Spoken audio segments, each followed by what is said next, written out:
Well, ladies and gentlemen, good evening. My name's David Connery. I'm the Deputy Director, Academic Outreach and Research for the National Security College and your host for tonight. And it's my very great pleasure to welcome many of you back. It's great to see a number of people who've been to one or more seminars before. Unfortunately for you, though, because there are so many new people, I'd like to give you a bit of an introduction to the college so that you understand a bit more about what we're on about before I introduce our speaker for this evening, Mr. Mike Pezzullo. The National Security College is a joint venture between the Commonwealth Government and the ANU, and we are operating in four different areas. First one, we're looking at executive and professional development. We also have an academic program, which includes a graduate studies course and a higher degree by research program. We have a research program, which is becoming more active, and also we have this outreach program. And our outreach program, we are hoping to bring the best thinkers and the best speakers about national security issues here to the ANU, but also to facilitate the ANU going out and talking to others, which is a program we'd like to really start in this year. This is our 7th public seminar, and during that time so far we've covered a broad range of topics, all from areas such as national resilience. We've looked at serious and organised crime. We've also spoken about priorities for the incoming government. We looked at the Australia-Japan relationship, and tonight gives us great pleasure to look at something on the military side, in particular the use of hard power. It gives me great pleasure to very warmly welcome the principal author of the Defence White Paper 2009, for him to provide his views and analysis on the topic of the use of hard power. Mr. Mike Pezzullo is currently the Chief Operating Officer of Australian Customs and Border Protection Service, but he is speaking here tonight in his capacity, as a member of the Senior Executive Service and as a former Defence official, but he's speaking tonight with us in a personal capacity, and I hope you will treat his remarks in that vein. Mr. Pezzullo brings to us a very broad experience in national security areas, and if I could hit a few highlights to provide context. He's been a policy officer in both Defence and the Department of Prime Minister and Cabinet, an analyst in the Defence Intelligence Organisation, and also he has been an advisor to the Foreign Minister, then Senator Gareth Evans, and Deputy Chief of Staff to then Opposition Leader Kim Beazley. Since that time, Mr. Pezzullo has been a First Assistant Secretary of Coordination and Chief of Staff, Australian Defence Headquarters, Deputy Secretary Strategy and Deputy Secretary White Paper, a position he held until he went to the Australian Customs and Border Protection Service in July of 2009. I think you agree with me that Mike's pedigree on this subject is impeccable, and what he has to say tonight will, I think, interest all of us. Mike has agreed to take questions at the end of the session. In order for the filming of this to work, and you'll note that he's being filmed so that we can upload it onto YouTube, I'll come out and moderate the questions, just briefly repeat the gist of what that question is so that it's picked up for the recording. Also too, could I ask you to please keep the questions focused and short so that we can get through as many as possible. We won't have a very long question period at the end, but we are really hoping to encourage some good questions to draw Mike out on a few of the issues that he presents for us tonight. So with that, I'd like to ask you to join me in welcoming Mike to the podium for his address on the utility of hard power.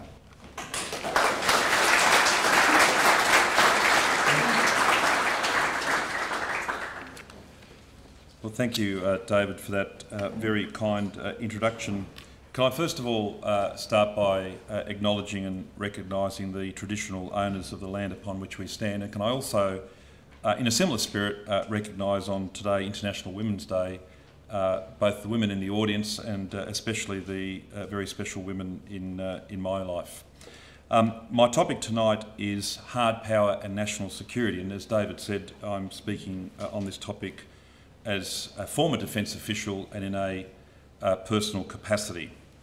In this lecture, I will examine the issue of the use of military force by states, or hard power. I define hard power for the purpose of this lecture in two dimensions. First, it is a capacity. By this I mean the capacity of states to effectively use military force. Secondly, its usage creates effects. By this I mean that when states employ military force, hard power is what is used to threaten, coerce or harm other actors, such that they are dissuaded, deterred or compelled to take a course of action which they otherwise would not have taken.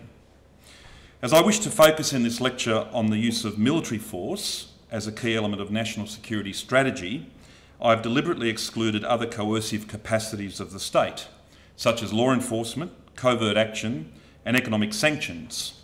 But I do recognise that any comprehensive treatment of national power would have to treat these and other capacities as components of a continuum. My thesis tonight is that we must resist the temptation to think that hard power has diminished in utility since the supposed decline of the era of wars between states and the rise of what are termed non-traditional security issues. These rarely lend themselves to solutions exclusively reliant, of course, on hard power. Here I mean issues such as weak and failed states, the security impacts of climate change, resource scarcity and population pressures, the wide variety of transnational threats such as extremism, terrorism and international organised crime, as well as the risks and threats which are becoming more apparent in the dark side of globalisation and the information revolution, such as cybercrime and terrorism, aviation, transport and border security risks, and maritime security risks. The fault lines and strategic pathologies of globalisation and the risks and opportunities of the information revolution will make for a wide range of possible futures. And as a practitioner, I can tell you advisedly that this is already complicating national security planning. Since the end of the Cold War over 2 decades ago, we have rightly therefore changed how we think about national security, largely because the emergence of these new security issues has broadened the very concept of national security, so that it is now much more than the traditional relationships between states. In part, however, the change in our thinking has also been driven by the rise of soft power strategies. Soft power is founded on the idea that an actor's values and its ability to persuade others rather than coercing them are critical capacities of national power. Central to the rise of soft power has been the converse idea that the utility of hard power has diminished. And in the more complex environment which has emerged since the end of the Cold War, it has indeed become clear that states need to work together on common problems which might otherwise overwhelm their individual capacity to respond. And in doing so, they generally have to seek to persuade and influence one another rather than making demands and dictating outcomes. This focus on soft power is to be welcomed. Soft power approaches should have increased weight in any integrated and comprehensive national security strategy. Hard power, however, still needs to retain a presence within any national security portfolio beyond being used to wage war as a last resort in defence of the nation. Hard power is a necessary capacity if a state wishes to dissuade, deter or compel other actors, which sometimes will be required for the effective functioning of the global order. What does the idea of the global order mean in this context? After the Cold War ended, strategic optimists developed a particular view of the emerging global order. They argued that due to the virtuous cycle of interdependency and integration within globalisation and the collapse of the communist system, we had seen or would see the end of history. Over time, new supranational models of sovereignty would reduce the incidence of war and conflict. Strategic pessimists, however, argued that with the ending of the Cold War, new forms of fragmentation, confrontation and conflict would emerge, driven by the fault lines of the clash of civilisations, traditional power politics, the increased incidence of weak and failed states, and sundry other global pathologies which had revealed themselves in the post-Cold War landscape. I'm not going to try and resolve these arguments in this lecture. My contention is that we need to be very clear in our thinking about these deep strategic currents regarding the nature of the global order, especially when thinking about hard power. In this lecture, I therefore need to chance my arm. If a coherent view of the global order is crucial to our understanding of hard power and national security, is there a construct which might make sense?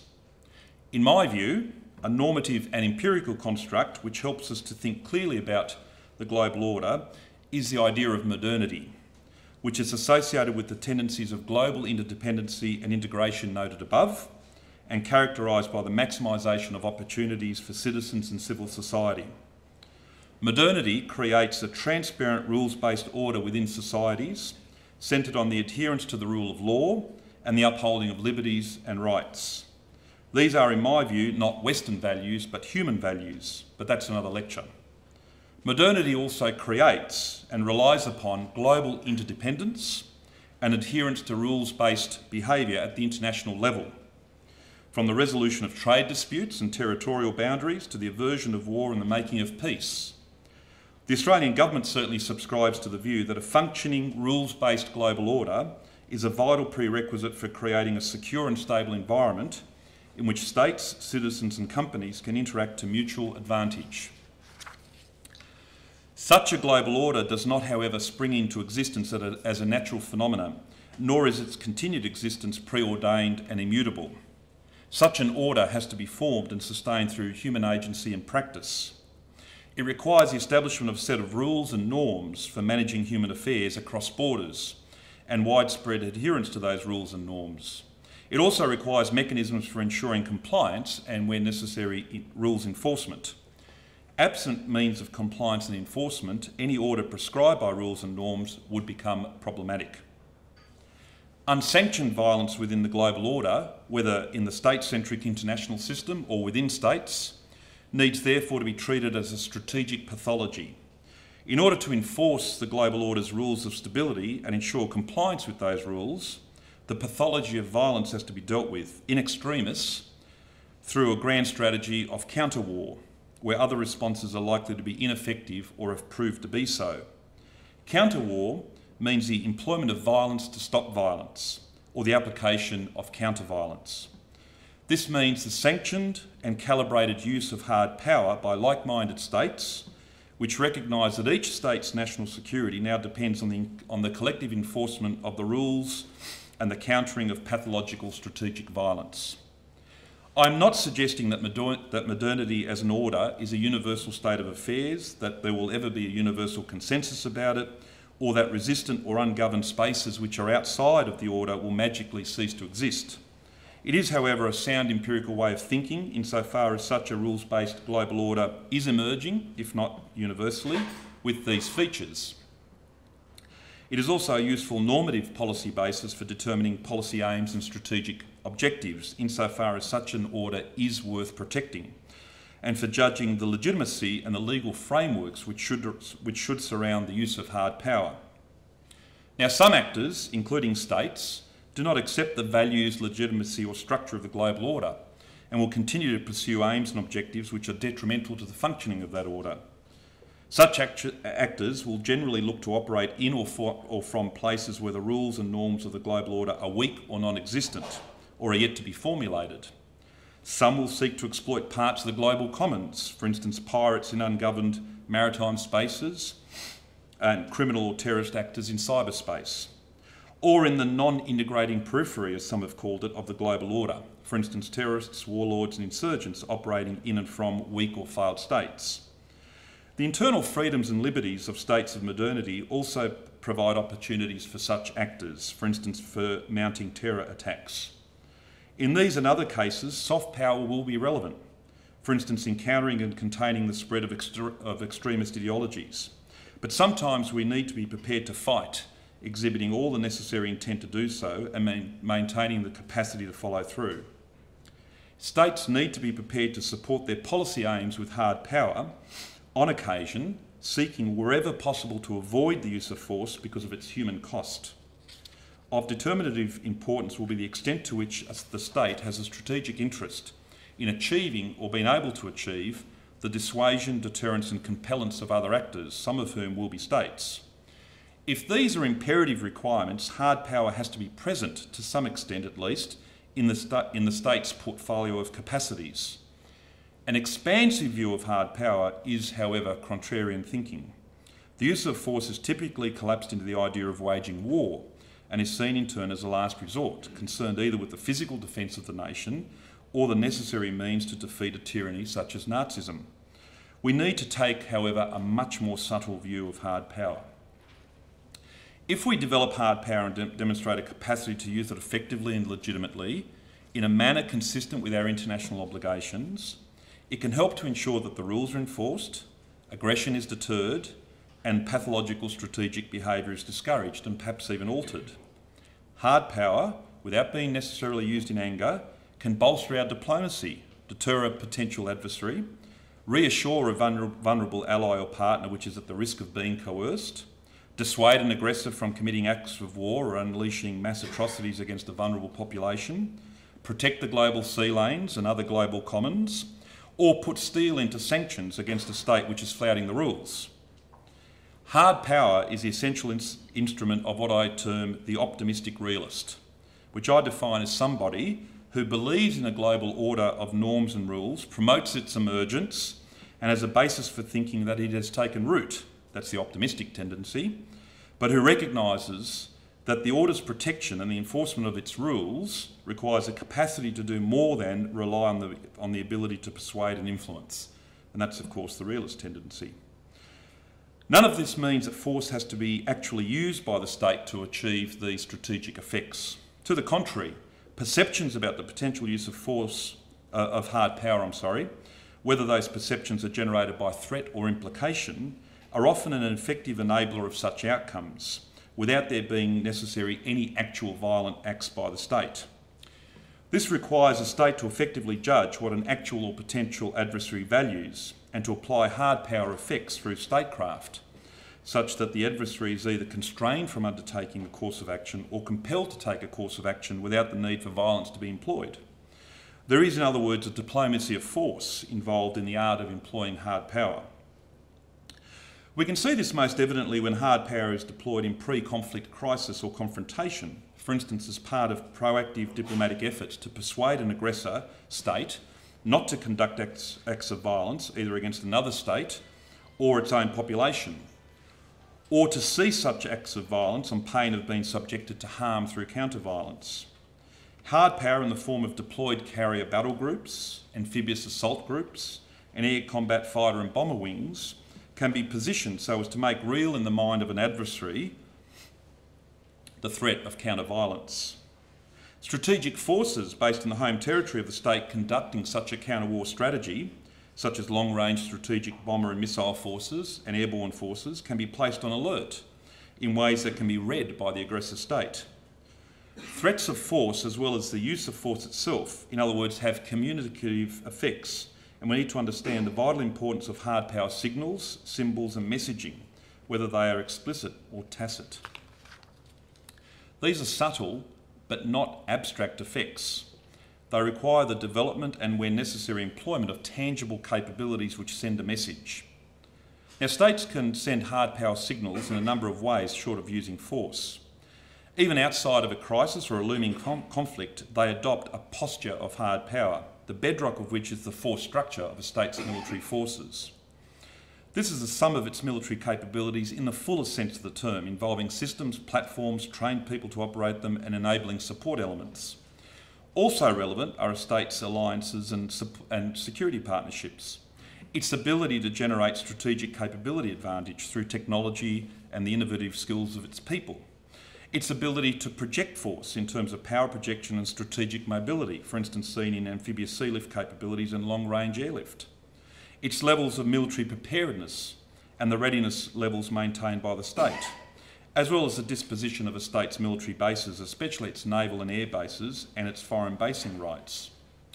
Beyond these material factors, the hard power posture of a state consists of its military's reputation for professional mastery and competence, which is grounded in its operational history, its demonstrated effectiveness in operations and in exercises, and its ability to respond quickly and effectively to crises, including by way of the provision of humanitarian assistance and disaster relief in the wake of natural disasters.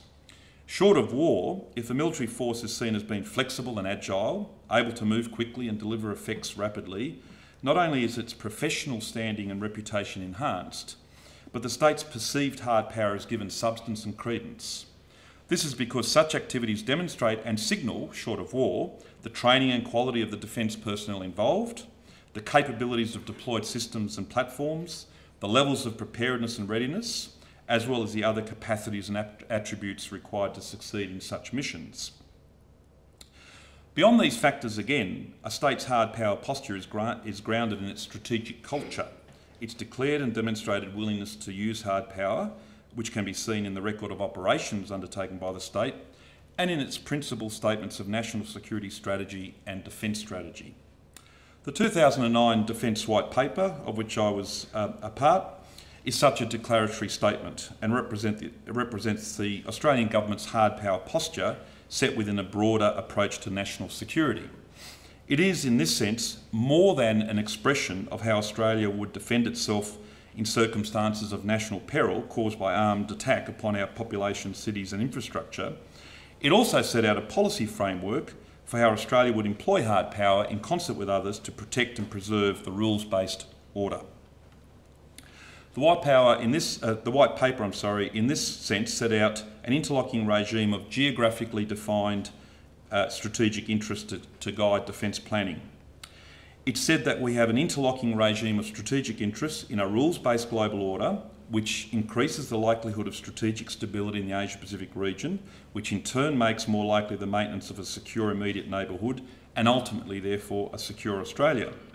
The white paper therefore made clear that hard power should be used where the circumstances warrant and consistent with our international obligations to secure broad strategic interests in relation to the maintenance of the rules-based order of which I've been speaking.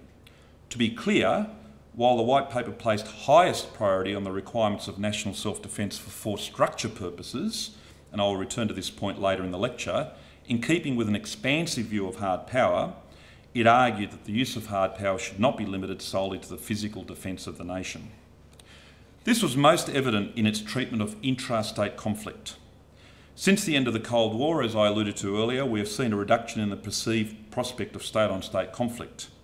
We've also seen an increased incident of weak and failing states.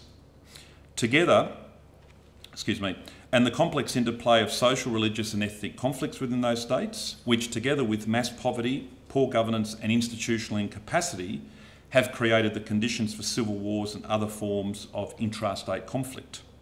Taken together, these factors have given rise to the idea of what one author has called the era of the war amongst the people. These wars are less a trial of military strength between opposed conventional forces than a clash of political wills principally concerned with winning the support of the people who live in the theatre of operations. The people, or at least their consent, are the key to victory and the ultimate strategic objective. In winning the minds, if not the hearts of the population, what I would term socio-anthropological capacities and human interaction are generally a more important factor in such conflicts than weapons. Indeed, the white paper judged that intrastate conflict will be a persistent occurrence and the most common form of conflict in the period to 2030. Deployments into such conflicts could be in the form of humanitarian stabilisation, counterinsurgency and or peacekeeping interventions, such as the ADF has undertaken over recent decades. In such operations, conventional forces such as the ADF have a particular focus on establishing a secure environment, separating warring groups and disrupting insurgents or terrorists who are intimidating the population. These operations are very challenging, especially as irregular combatants may not be easily distinguishable from the general population and might well be the accidental guerrillas that one author has labelled them. The ability of conventional forces such as the ADF to create a significant physical presence on the ground in order to provide reassurance to the population will often be essential, but in nearly all cases it will not be a sufficient response in itself. Now, some writers have suggested that we should think about the employment of hard power in such operational settings as involving the application again of counter-war strategy and counter-violence methods. As with the earlier uses of these terms, but at a different scale and level of focus, here the objective of operational military strategy is to master violence through the disciplined and modulated control of violent actors. The aim is to dissuade, deter and compel those actors, to stop them engaging in violent behaviours and to eliminate their will and their means to do so as required.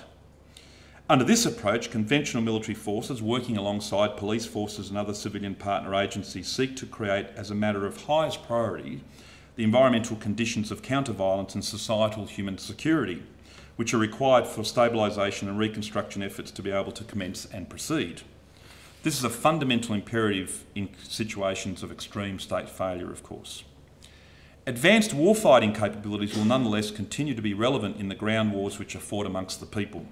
In fact, war amongst the people cannot be effectively undertaken in the absence of a heavy foundational base of advanced capabilities, which is why the leaders of military coalitions in such operations, as the US found itself in Iraq and Afghanistan and Australia in East Timor on several occasions, invariably find themselves having to provide not only the core ground forces, but also the associated enablers and support capabilities.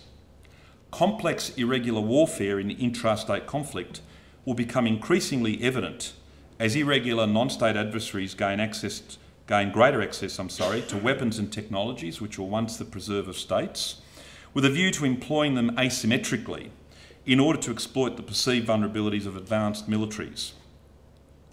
We'll have to increasingly focus on the complex challenge of combining those socio-anthropological approaches that I mentioned earlier with the counter-war approach required to precisely target and, as required, strike dispersed but networked adversaries.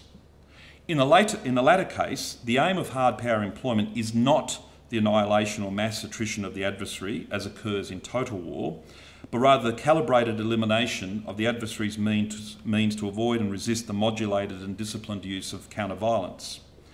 The skills and capabilities required to span these multiple lines of activity suggest that we need a wider, rather than narrower, set of integrated power instruments, with an emphasis both on the socio-anthropological capabilities as well as advanced long-range precision, intelligence, surveillance and reconnaissance, or ISR capabilities, and strike capabilities. The latter will often be employed in counter-war operations which resemble large-scale ambushes of irregular non-state adversaries executed over very long distances, to paraphrase one leading Australian writer's gripping conception. That said, military intervention in the wars amongst the people might not always be the right policy response, and other tools might be more appropriate. We need to be especially careful not to militarise all of our policy responses in such circumstances. And it also means that we need to refine our policy framework continuously for establishing the basis for when we should intervene with hard power and whether we should do so on a preventative or preemptive basis. Intervention certainly needs to be seriously considered where an unfolding humanitarian crisis is associated with serious human rights violations, such as the risk of genocide and major war crimes, for instance violent ethnic cleansing, and where the protection of vulnerable populations at risk becomes necessary. In this context, the evolving and profoundly important international norm of the responsibility to protect is likely to have a bearing. In the White Paper, the government recognised that this norm is at an important stage of development, and it supported the principle that on occasion it may be necessary for other states to intervene under the auspices of a UN Security Council resolution if a state cannot or will not protect its population. Under the norm, military intervention is best seen as a last resort in a spectrum of responses, which includes aggressive, preventative and peacemaking diplomacy, the application of international pressure, robust legal approaches, and the imposition of coercive political and economic sanctions. As difficult as these challenges are, the more difficult hard power calculation remains that of the prospect of major war between states. In the White Paper, the government specifically considered the issue of major war and whether it has had its day. This is a crucial question for defence planning, as the answer has the potential to reshape the way in which we think about hard power. War involving highly advanced militaries is the most complex and dangerous strategic challenge faced by nations. Preparing for it requires the investment of very significant material, technological and human resources. Being able to fight and win such wars requires difficult judgments to be made about defence planning, because being able to prevail on your terms in such wars depends ultimately on having the right set of military capabilities which cannot be generated overnight. The White Paper judged that it would be premature to assume that war amongst the states, including the major powers, has been eliminated as a feature of the global order. Globalisation, true, will create growing economic and other dependencies between states, and these will act as a brake on the resort to force between them. Wars between the major powers are not likely over the period of 2030, but they cannot be ruled out. Growing interdependence will not preclude conflicts or tensions short of war, especially where there are pre-existing strategic fault lines or disputes. Moreover, there is a risk that the constraints on war imposed by the global order might break down unexpectedly and relatively quickly if major power interests were fundamentally at stake in a crisis, and if one or more of those powers were to miscalculate the reaction of others at such a time. The tragedy of the history of war is that it very rarely occurs by design. It very rarely occurs by design. More often than not, strategic adversaries stumble into war through a combination of misjudging their own hard power potency, their odds of victory, the reaction of other parties, the prospects of escalation, and the chance of events and misfortune in war. Calculations regarding major war will become particularly difficult as the global distribution of power changes over the next 2 decades. Hard power will become more decentralised, as emerging economies and rising powers are increasingly able to set aside more national wealth for military purposes. In particular, we need to be alert to the fact that economic growth in the Asia-Pacific region and the changing global and regional distribution of power, changing strategic perceptions and the development over time of increased military capability will complicate our long-term defence planning challenge and that of others. In particular, we will see over the next 2 decades the creation of more advanced navies and air forces and space and cyber forces, especially in our region. More states will gain access to advanced precision weaponry, improved ISR and targeting capabilities, and enhanced command and control systems. Over time, more states will be able to network these advanced capabilities and achieve greater levels thereby of military proficiency. Through this decentralisation of hard power, more states will have access to very advanced high-end technologies that have been traditionally the preserve of the superpowers or very advanced militaries just below the superpowers. In particular, we will see a proliferation of long-range precision strike weaponry, which will allow more states to threaten the rapid destruction of an adversary's critical economic, energy, military and political infrastructure in the opening stages of a conflict. Now, I'm not suggesting that these strategic developments will inevitably evolve into confrontation, conflict and war. I would reject out of hand such technological determinism. As I said earlier, global interdependencies will mean that on the whole, we will avoid major wars between states, and so none of this should be cause for immediate concern. And indeed, the more capable our regional partners, the less they will feel compelled to rely upon the strategic assistance of other major powers, some of whose interests may not be aligned with ours. Also, more capable partners make for more effective coalitions when we come together and work towards common objectives. However, we need to remain alert to relevant developments so that we get as much warning as possible of the emergence of strategic risks, as well as developments which might pose a significant challenge to ADF capabilities in particular areas. We have to especially look for signs that some states might take the opportunity afforded by the decentralisation of hard power to develop the capabilities necessary over time to coerce us, our allies or partners. Rather than thinking that recent conflicts represent a new paradigm of warfare, which has replaced the old paradigm of state-on-state war, we need to take a broad view of defence planning requirements across the spectrum of hard power.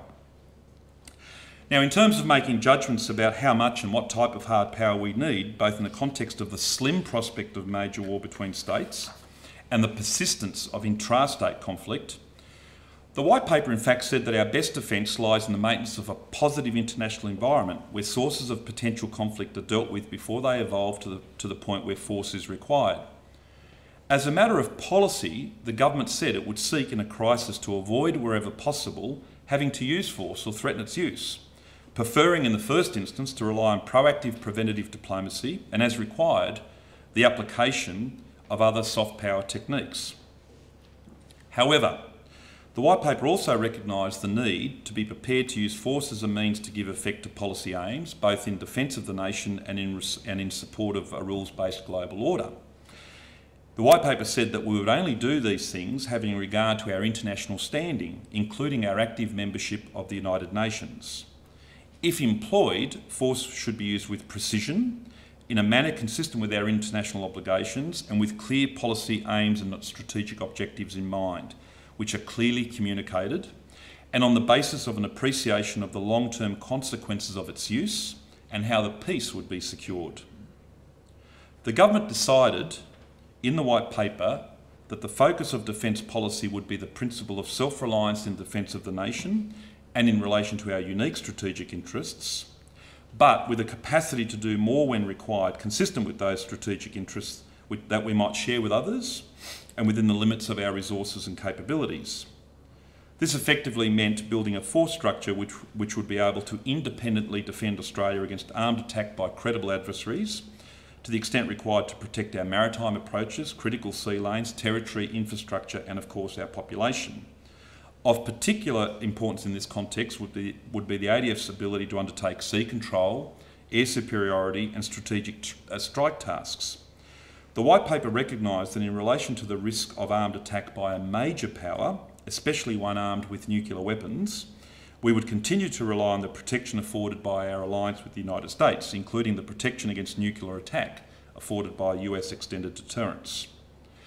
Even though the focus of the White Paper was on advanced conventional capabilities required for self-reliant defence, what should not be overlooked was the significant investment made in that document in relation to wars amongst the people, especially in terms of leading contributions to the stability and security of the South Pacific and East Timor. In saying that we need expeditionary forces able to operate effectively in such contingencies, the White Paper represented a significant evolution in the long-standing basis of Australian strategic planning. While the Defence of Australia remains the central organising principle of Australian defence policy, never before were the requirements of expeditionary force projection explicitly set out as an ADF force structure determinant, albeit of second-order importance. Now, while the geostrategy of the White Paper was very focused on what it termed the ADF's primary operational environment, this does not preclude the commitment of the ADF further afield. The White Paper explicitly said that the concept of a primary operational environment is meant to serve as a guide so that appropriate defence planning can take place and should not be considered as imposing an operating boundary on ADF operations. For instance, depending on developments in the Asia-Pacific region over the next 2 decades, we might need to selectively project force beyond our primary operational environment in the Western Pacific or the Indian Ocean. The White Paper also said more generally, of course, that Australia cannot be secure in an insecure world, and we have a strategic interest in protecting the rules-based global order for the reasons I articulated earlier. This means the ADF will need to be prepared to contribute to the enforcement of sanctions imposed by the United Nations, including actions by the international community to deal with ethnic and other forms of internal strife, contribute to coalition operations, including in the Middle East, to counter terrorism, and the evacuation, of course, of our nationals from wide-ranging trouble spots. In terms of force structure, the White Paper recognised that we will have to be able to conduct both high-end conventional combat operations, probably seldomly, and war amongst the people, probably more frequently. This implies a broad spectrum of hard power capabilities. The outcome of the White Paper's process of reasoning was a construct known as Force 2030, which is designed to produce a more robust, potent, hard-hitting and mobile ADF, which is on or near the cutting edge of technology. This will be especially so in terms of undersea and anti-submarine warfare, surface maritime warfare, air superiority, strategic strike, ISR and cyber warfare. In addition, significant investments will be made in the areas of force projection and the expeditionary capabilities required for undertaking complex, irregular wars amongst the people. Now, in designing this force, we of course examined the future environment in which the ADF would be operating. Much of this work was, and of course remains, classified for legitimate reasons. What I can say about this analysis in a public forum is that given the decentralisation of hard power and the increasingly complex character of irregular warfare, we broadly came to the conclusion that the ADF will be increasingly confronted by networked, dispersed adversaries who will exploit advanced technologies and asymmetric approaches, and wherever possible, they will not present massed, easy to find and easy to hit targets. We should anticipate, therefore, that they will develop and employ asymmetric capabilities which are designed to exploit the perceived vulnerabilities of the ADF, where maritime and air denial methods, disruption in the space, cyber and electronic domains, along with surprise kinetic strikes, could have significant asymmetric impacts. Irregular adversaries will become more lethal, dispersed and networked, exploiting greater access to advanced weapons and technologies and asymmetric operational methods and tactics. Against this background, the White Paper said that in a conflict, whether in the defence of Australia or further afield, we would aim to control the dynamics of the conflict by setting the pace, scale and intensity of operations, by dissuading an adversary from making attempts to escalate the conflict and convincing them that such escalation would be met with significant retaliation. In declaring that violence would be used or threatened by Australia in order to stop violence or prevent more violence, counter-war theory was in fact built into the military strategy of the White Paper.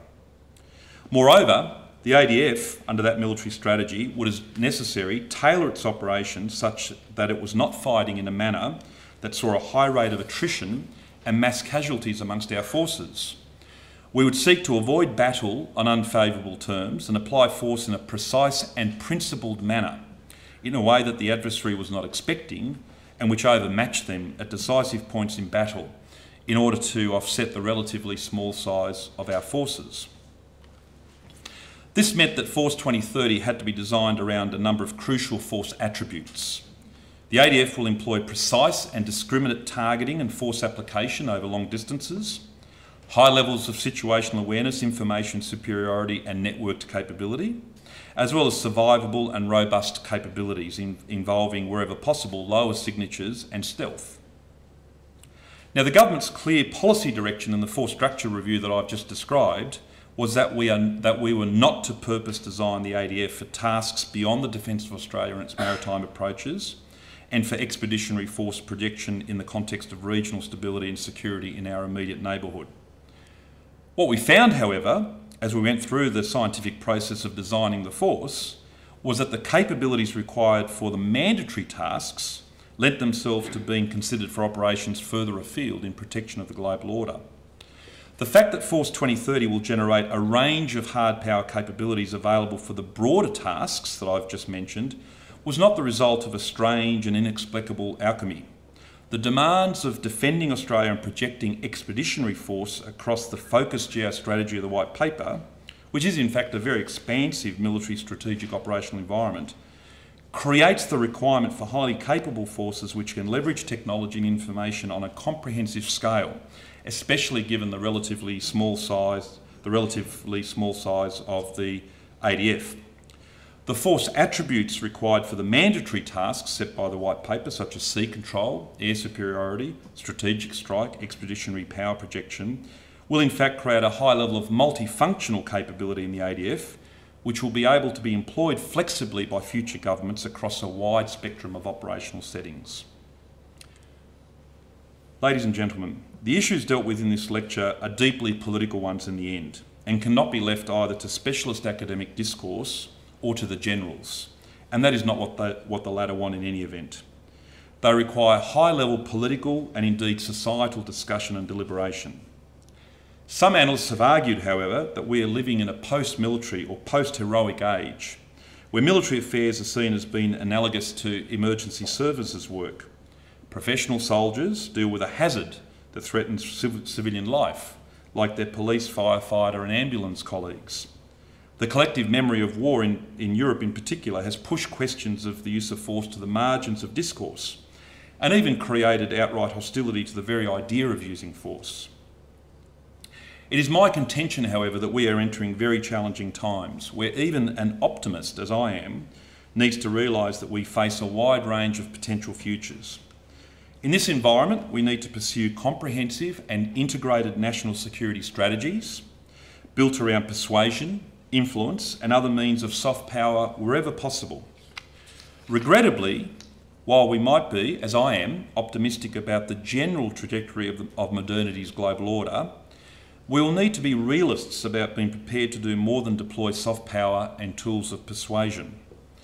We will need to be prepared sometimes to engage in the dissuasion, deterrence and compulsion business, and be prepared to wage war if that becomes necessary.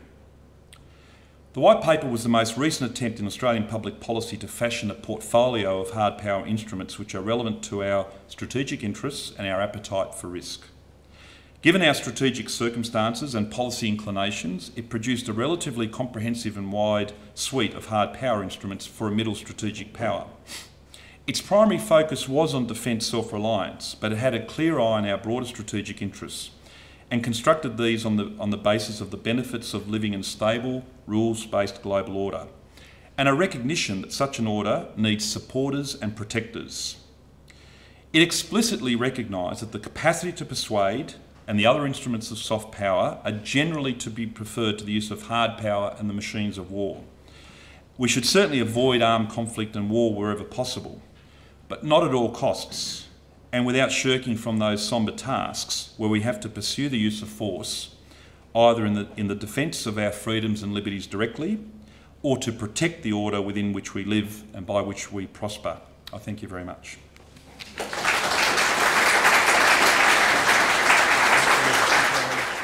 Michael, I think you'd agree with me that there's a lot of thought-provoking ideas in there. You might disagree to take some questions from the floor, so who would like to be first? Mike Pickrickson, if you were crafting the 2014 white paper, given what happened, how we've implemented white paper 09, what would you change? What are the key things that you want to see different in white paper 2014? And so the question goes to the future white paper, or the next white paper, and what might be changed. If Mike had a chance to redraft 09, what were the changes, or was he happy with how it unfolded? I'm going to have to disappoint you in my answer.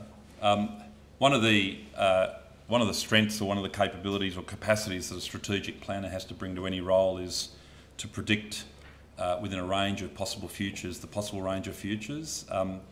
Regrettably, I predicted that as the first question, and I'm sorry, this is going to have to be the answer. I'm out of the Defence Department at the moment. It's not my current role. It would be highly inappropriate and in fact unfair on my successors to sort of second guess both how they're travelling and also what I or anyone else should or could do differently.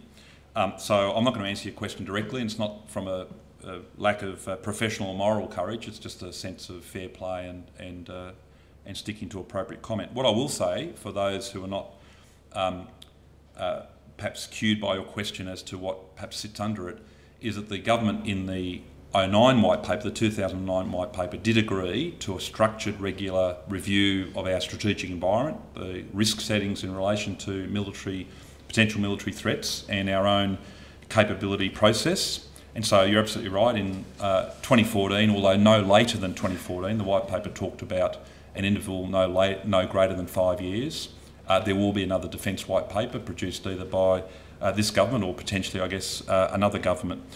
So knowing how hard those documents are, it's about 20 months worth of work to do it properly. I just wish the next team all the best.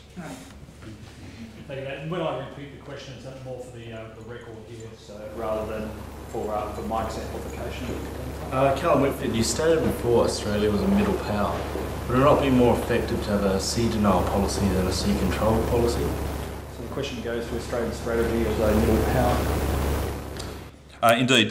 In terms of being a middle power, I'll leave to one side some of the literature and some of the constructs that are put around that in terms of diplomacy. Your question actually goes to maritime strategy. I'm conscious that there are a couple of people in this audience whose work I admire greatly, or much better qualified than me. People who actually have not only been to sea, but they've been admirals in the Navy, indeed still are admirals in the Navy. But look, I will answer it in this way. We took a very conscious decision in the white paper not to duplicate or to repeat the strategy in the 1987 white paper, which indeed was a strategy of sea denial, where you effectively position your forces, principally submarines, but there are other ways to effect a sea denial strategy. You effectively position your forces so as to achieve a negative effect. Someone can't do something in a maritime space, either undersea, on the water, or indeed above the water.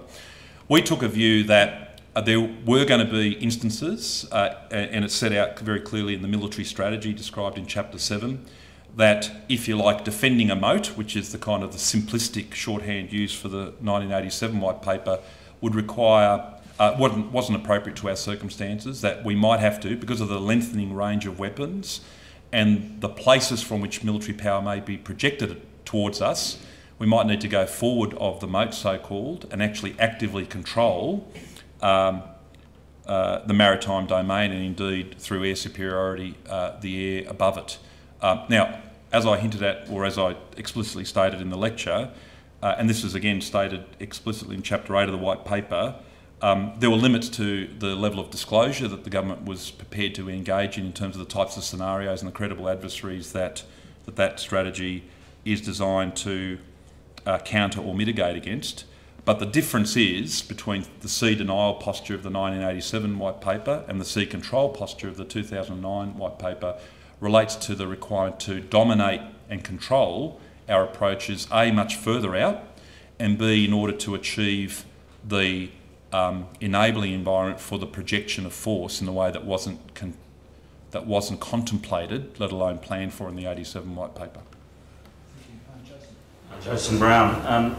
When Admiral Barry was CDF, he had a construct that was a shorthand, and which was a force to win, a force to be reckoned with, and a force for good. And I heard some resonance in your more broad discourse of that sort of construct. Would that be correct?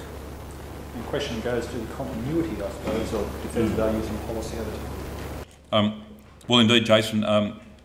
We served together in defence at about that time, and to some extent, I guess it's laid into my thinking. But and I think Admiral Barry would not mind me saying this. To some extent, it's also a kind of a right thinking or a proper thinking model, where I think the general community, governments, but the military itself, want to understand the purpose in which force has been employed, particularly when, and I've had plenty of occasions, as some of you in this audience have had an occasion to go out and visit deployed troops. I won't speak for the militaries of other countries, but Aussies, whether they're soldiers, sailors, airmen or women, love being out on deployed operations doing what they consider to be valuable things for the local community, right from protecting them through to rebuilding shattered communities, delivering an environment in which aid and reconstruction can then be deployed. And I think Chris Barry's formulation back then was marvellous, and I think it does capture both sides of this equation. You do it almost out of a sense of regret that you have to employ hard power because you haven't been able to convince someone through rational discourse to not take a certain course of action.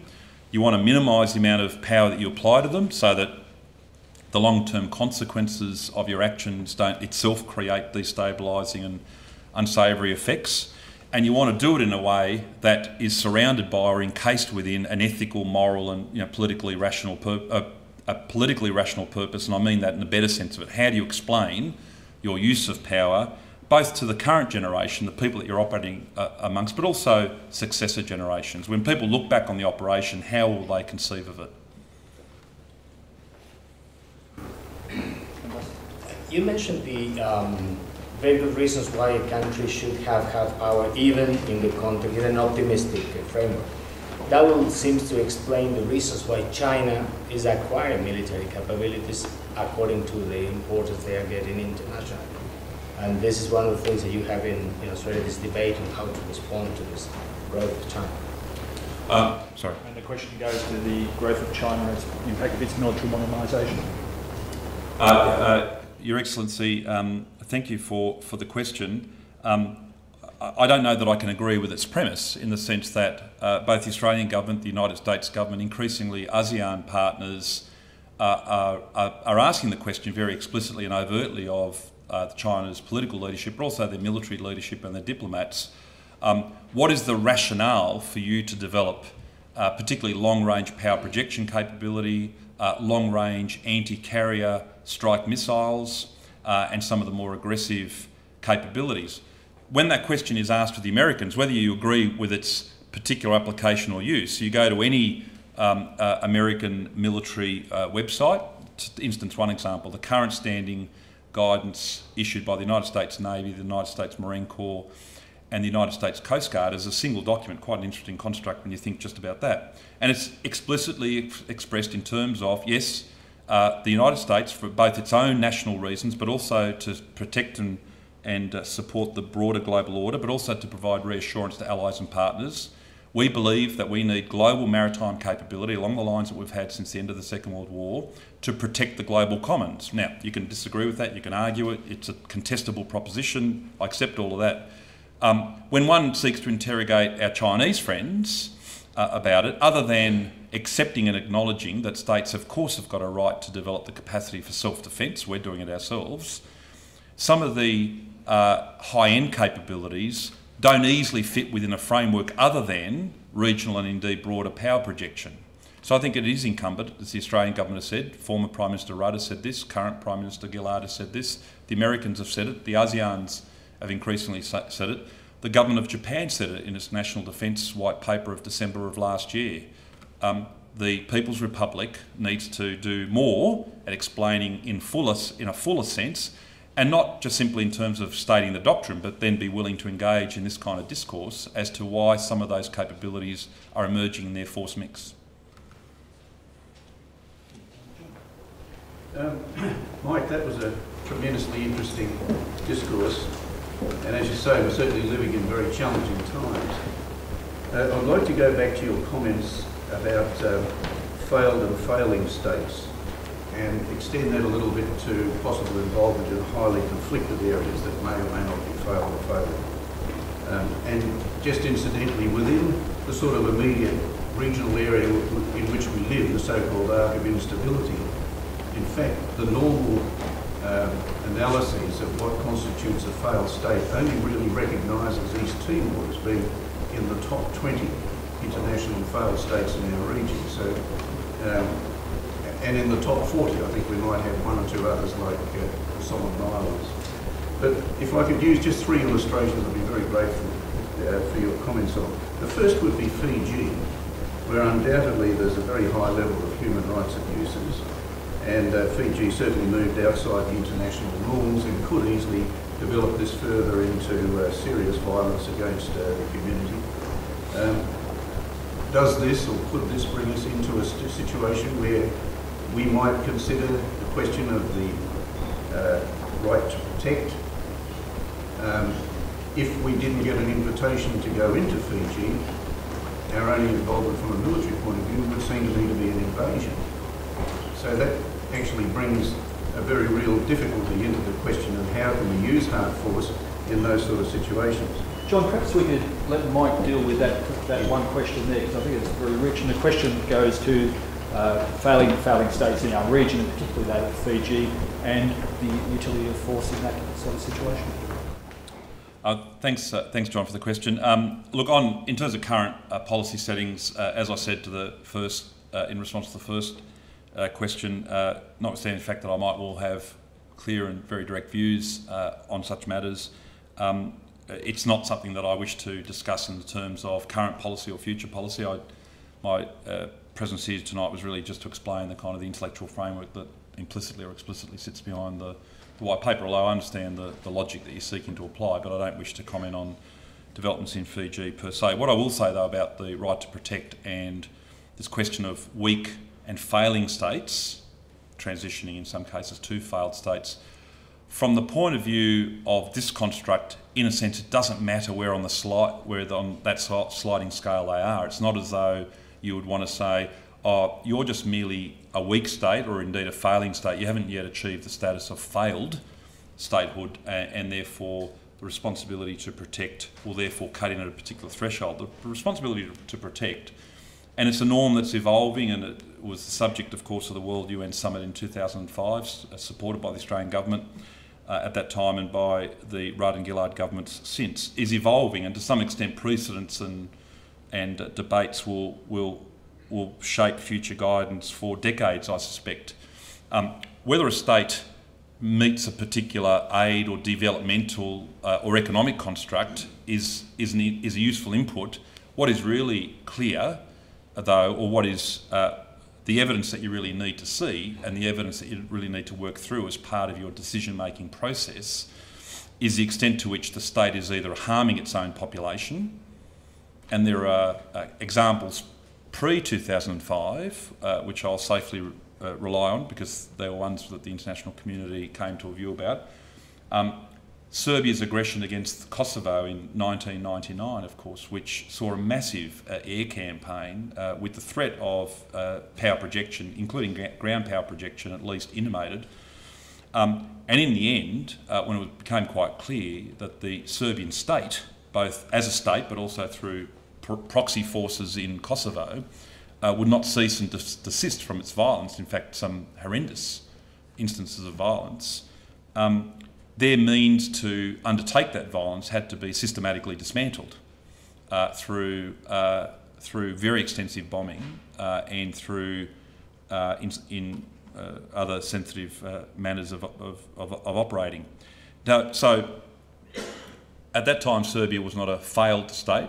It might have been dysfunctional. It had, frankly, a tyrant running it who, since, of course, is no longer on the scene, and Serbia's gone through a long process of political reconstruction since. So it wasn't failed. It wasn't even failing, and arguably it wasn't even weak.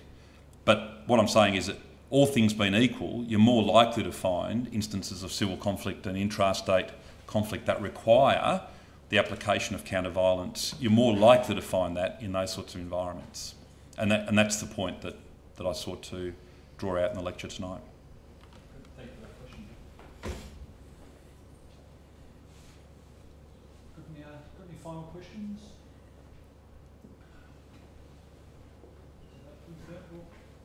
Mike, I think I might let you off the hook there. I think it's been quite a performance and also a lot to think about. Could I invite the Director of the College, Michael Strange, to thank you on behalf of all this? Thanks, David. First of all, can I just thank everybody for their attendance this evening. It's tremendous to see you here. This is an important aspect of our work, and we're delighted at the continuing high attendance at these occasions over the course of the last 9 months. So thank you very much for coming, and keep plugged into the website for further activities down the track. I'd very much like to thank Mike, not only for his presence here this evening, but for the obvious amount of thought and reflection and insight that he brought to this desperately difficult issue. Mike was telling me beforehand that he's crafted a much longer piece of work on which this is based, some 30,000 words, which he did in his holidays in January while his wife was climbing Mount Kilimanjaro. And I don't think there's too many Australians that would sweat their way through January labouring on this task. I said to him that I thought it was Thucydides who said, "To my work is my holiday," and I think Mike's just got to work out the difference between the two. But what we had here was the product of that reflection, and I really appreciated the way in which this issue was put into a conceptual framework, in which it was related to other dimensions of power, soft and smart, in which it was related to interstate, intrastate conflict and, as you say, war among the peoples. It helps a lot in thanking a speaker when you actually agree with them. And I happen to agree with the essence of this argument that he put this evening. I didn't know it beforehand, but I agree with it.